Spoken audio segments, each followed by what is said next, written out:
very much. Thank you. I will go to Madame Laverdière, s'il vous plaît. Thank you, and thank you for being here, Minister.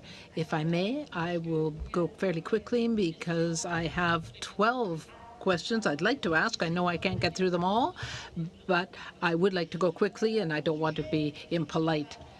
With respect to the helicopters that might be sold to the Philippines, you said today that they cannot be exported, but you said that this kind of goods and export doesn't require a permit.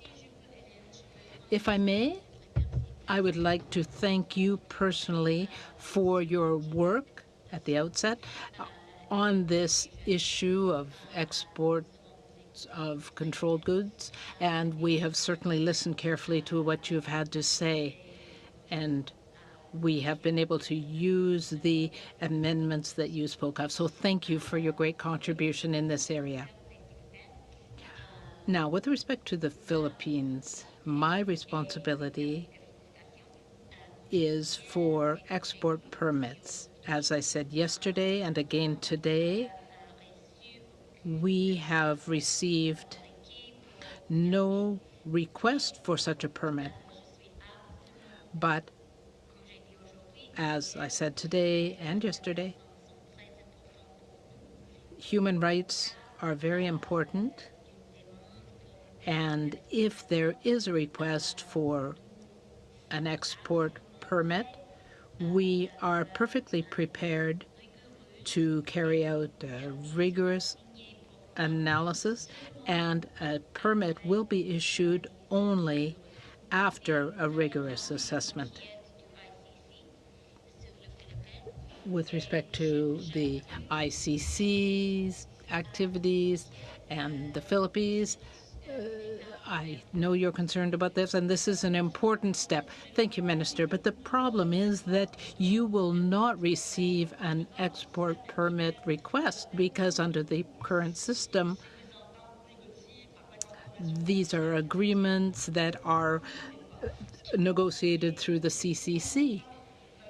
And so this shows that there are important loopholes in our system. Now, I want to go to the arms control agreements, but we know that in 2012 that there was an MOU that allowed for helicopters to be exported.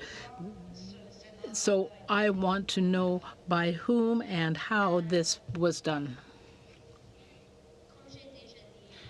As I have already said, I can talk about my responsibilities. As Minister of Foreign Affairs, my responsibility is to sign or not sign export permits. We have not received any request for such a permit. But I am very clear, and everyone should understand, that if we do receive a request for a permit to export helicopters to the Philippines, then because human rights are very important for Canada, now, we have spoken to the Prime Minister, and the Prime Minister have spoken to the Philippines about this. You will not receive such a request. There isn't such a mechanism, and so your answer to me seems to be that things will just continue as they always have.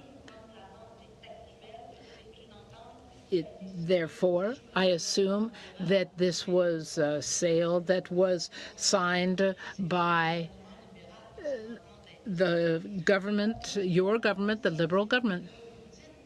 Now, concerning the Saudi agreement, with all due respect, the standard and current Canadian regulations don't say we will not export if there is conclusive evidence. It says that we shouldn't export if there's a reasonable risk. And given the fact that the the ambassador from Saudi Arabia himself told the Globe and Mail that yes, Canadian labs were used in eastern Saudi Arabia, et que les organismes de la société civile, des experts vraiment. Now, independent experts and others have confirmed that those labs were involved in attacks against civilians. So I think that there is a risk that might not be an assumed risk, but it is real. You should not export if there is a reasonable risk. And intentionally so in my language. What I said was, when the media reports appeared, I instructed the department and our objective and independent public service, of which, and you were once a member, a distinguished member, to do a thorough analysis.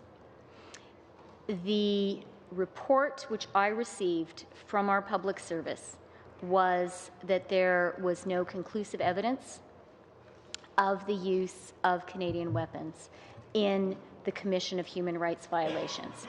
That is the advice which I received as minister. We believe in a fact-based approach, and we believe in relying on the counsel of our public service. Having said that, as I said in my remarks, the issue raised some concerns for me, and that is why, as I have announced today, I think now is the time, on a going forward basis, for Canada to move to a more rigorous system of control over arms exports. Merci, Madame la Ministre. Thank you, Minister. Would it be possible to have a copy of that report? I would have to ask the department. I'll have to speak with the officials.